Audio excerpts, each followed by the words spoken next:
শুভ দুপুর বন্ধুরা। তো আমি এখন খেতে বসে গেলাম। দুপুর এখন আড়াইটা বাজে। তো এখন খেতে বসে গেলাম।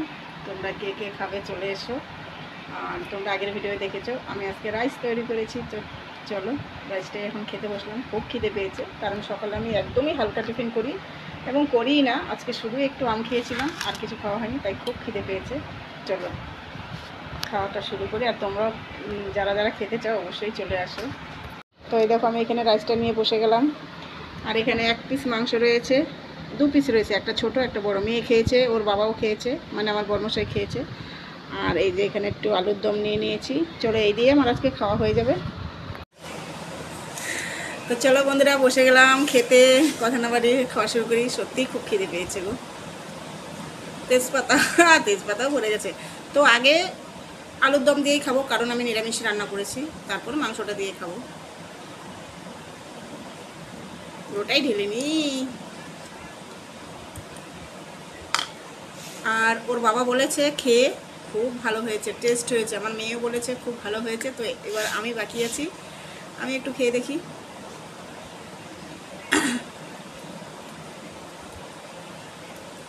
তবে একটা কথা বলছি, আমার খেতে সত্যি খুব খারাপ লাগছে, কিছু করার নেই। এই রাইসটা আমার ছেলে খুব ভালোবাসে খেতে। তো ও আজকে নেই এখানে, ও আছে দূরে। সত্যি খুব খারাপ লাগছে, খুব মিস করছি ছেলেকে।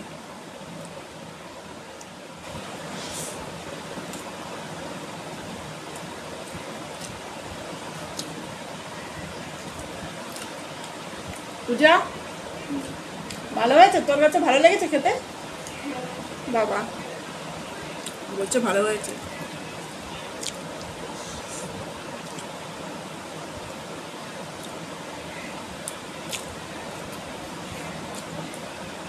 তোমরা কে কে খাবে চলে এসো।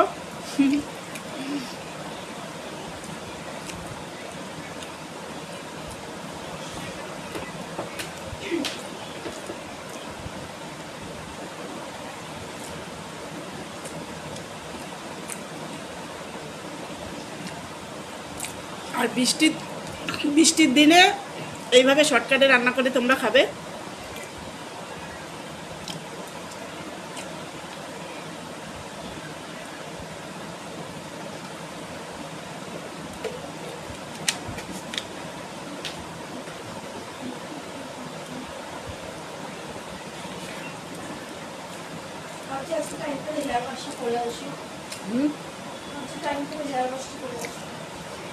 চলো বন্ধুরা টাটা, পরের ভিডিও দেখা হবে। ভালো থেকো সবাই।